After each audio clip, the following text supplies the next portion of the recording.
Welcome back. You're watching World Talks and I'm your host, Klaudia Czerwińska. Friday could be a big day for Ukraine. President Zelenskyy will meet with President Donald Trump in the Oval Office, but a certain phone call could change everything as Trump and Putin spoke on the eve of the meeting. As a consequence, U.S. and Russian delegations, as well as Trump and Putin, are set to meet soon. What could this mean for Ukraine, and how much did President Trump's plan change regarding Ukraine after the call? Kira Rudik, Ukrainian MP and Voice Party leader, joins me to answer these questions as Trump and Zelenskyy are set to meet. Kira, thank you so much for joining me on World Talks.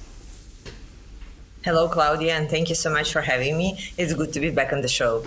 Pleasure. So, as we've learned, quite unexpectedly, Donald Trump held a phone call conversation with Vladimir Putin, which he later commented on his social media post. He was actually quite positive about how the conversation went. He decided to make a move ahead of the meeting with Zelenskyy.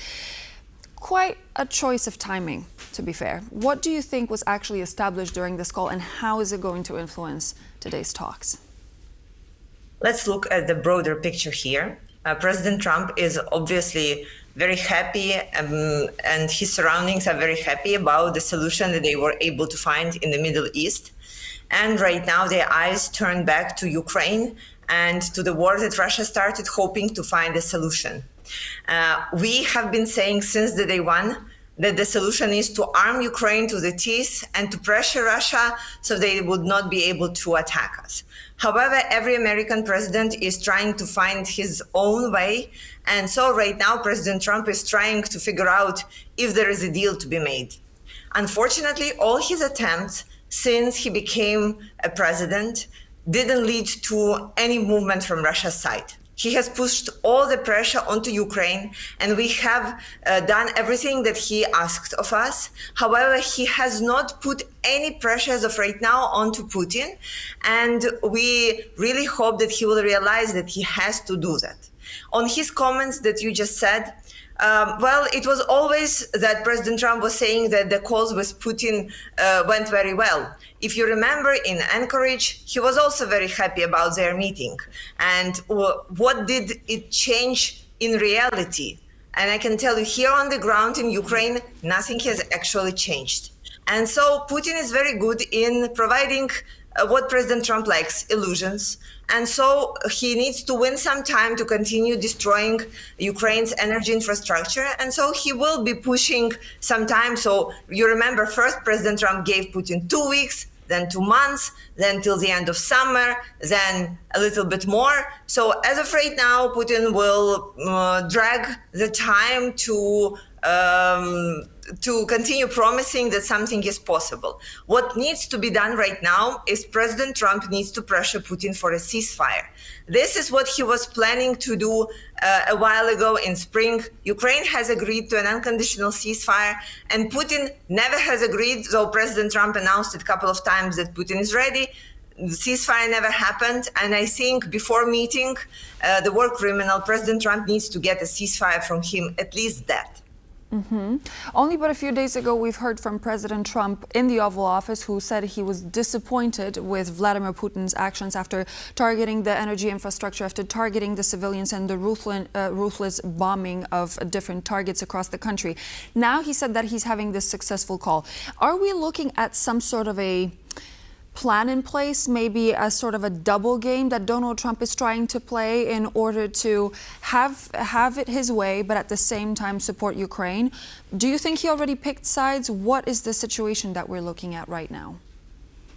The situation that you just described is exactly the same as it was on this year, on July 4th, on Independence Day, when President Trump had such a lovely and productive and positive talk with Putin. And right after that, there was the most massive attack on Ukraine since the beginning of full-scale invasion by Putin. So I wouldn't read too much into President Trump's impression on how well Putin can lie to him. And though attacks continue and will be continuing until Putin is really pressured for peace. So it's very hard to predict what is in President Trump's mind. And judging by his actions, he has not yet made a decision to pressure Russia. All the pressures has been only put to Ukraine. So we hope that the current President Zelenskyy visit will again bring some clearance to that and will push on one of two directions that we need. First, getting wide-range weapons to Ukraine, and second, put sanctions and trade pressure on Russia so they would not have the resources to continue the war. You said wide-range weapons, so let's jump to the very subject of the meeting set to take place and the issue of Tomahawks. We've heard from Mr. Trump aboard Air Force One only but a few days ago that if Putin does not change his stance towards Ukraine and he stops being the aggressor, he is actually considering sending Tomahawks. After yesterday, we've heard that there is an issue because he says that the U.S. actually needs Tomahawk missiles for itself, suggesting sort of a reluctance to sell them to Ukraine. He also mentioned that he told Putin that if he would send them, he would send a few thousand and that would put him in a bad spot. And he also hinted at this not being the right time. Is there a chance that after the meeting today, there's anything that Zelenskyy can bring to the table to really convince Donald Trump, and not just by the means of words? We know that there were different delegations meeting ahead of this meeting in Washington, D.C. Is he able to bring something to the table that is going to interest Donald Trump to give Tomahawks to Ukraine? The simple answer is, even if we know what that is, it would probably not be the best way to discuss it, especially beforehand. I want to remind you that when there was an agreement about sending Patriot missile systems to Ukraine, the public didn't know about that right until the time when Patriot missile systems were actually taking down the missiles that were coming from Russia. And it was also a surprise to Russia. Same happened to the F-16 fighter jets. Nobody actually knew when they will arrive to Ukraine, and it was the right way. And so what does your even instinct tell you? What does your instinct tell you about this meeting? Even if today there is a discussion that will end up in this decision about sending Tomahawks to Ukraine, I hope that it will not be announced publicly, and it will be a surprise to Russia, a bad surprise to Russia as well.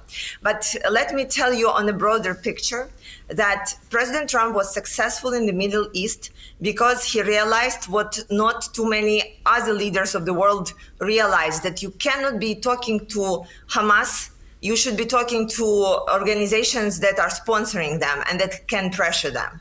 And so here, I think you cannot also talking to terrorists and talk to Putin, because he is obviously not the key decision maker. You need to be talking to China. And I think that some resulting meeting can only happen at the end of October, when President Trump will be meeting Xi Jinping, because that will be a situation where real discussions about the future of free world will be happening. And it puts additional pressure on Europe, because it was obvious that the recent attack on Poland territory, on Romania, different kinds of drones in different European countries, was Putin's way to show his allies that Europe is weak. Europe needs to show a very strong stance, and maybe not in a military way, but in some asymmetric way. It could be confiscating of Russian assets, it could be canceling of visas for Russians, but something to show that you cannot be intervening into the sovereign state's airspace without any repercussions. This is critically important, not only for Ukraine or not only for the United States. It's very important for the whole world, who is watching very closely about the responses that that European continent is able to provide. You said not talking to the terrorists, but talking to those who support them. You mentioned U.S. speaking to China. Do you think that U.S. at this point in time has any leverage to speak to China to be able to convince it to stop supporting the Russian war machine? I believe that President Trump has not used any of his tools with Russia and with China up till this point. The sanctions package on Russia are still in the Congress, and they have not been passed and they have not been moved. They remain a threat. Again, providing Ukraine with Tomahawk missiles has been only a threat. Implementing additional tariffs on India if they continue buying Ukrainian gas and oil, Russian gas and oil has been implemented in a very small scope. So there are many other tools that are still there. we cannot, as of right now, name any single thing that President Trump has done to pressure Russia in any way. But let's have one more on China. You mentioned sanctions and the package of sanctions that's not imposed. Do you think there's anything positive that could actually, something that does not have a negative connotation, that could be brought up to the table when talking to China to push their focus away from Russia? We'll see. We cannot get into President Trump's mind and figure out what the strategic plans does he have. But of course, we are talking right now about bringing some positive plans, some ideas onto your absolute rival's table. For decades, there has been illusion that everybody in the world understands that it is better to trade than to fight. This was Angela Merkel's idea that if you integrate with Russia and trade with Russia intensively, then they wouldn't have a reason to fight you. And she was absolutely wrong, because Russia seemed it as a sign of weakness. So I hope that President Trump, who knows that China is not America's friend, that they are competing on the world stage, remembers that it is maybe for democracy it's better to trade than to fight. But if your rival, if you has a plan to fight you, you have to be ready and not try to sweeten the pot for the opposite side, but actually go to this famous saying about peace through strength.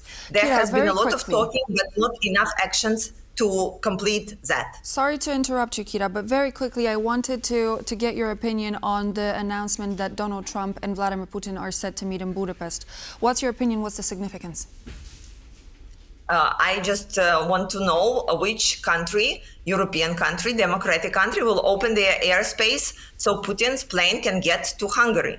As of right now, I don't see a line of leaders who will be raising their heads and saying, oh, pick us, right? Given especially recent Russia's intervenes and the airspace of democratic countries.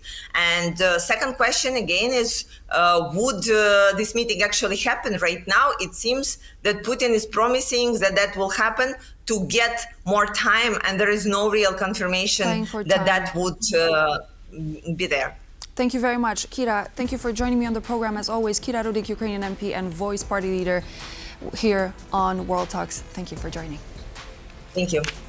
And so this would be all for now. Thank you for joining me, and I hope to see you back. I'm Klaudia Czerwińska here on TVP World for more news and features in just a moment.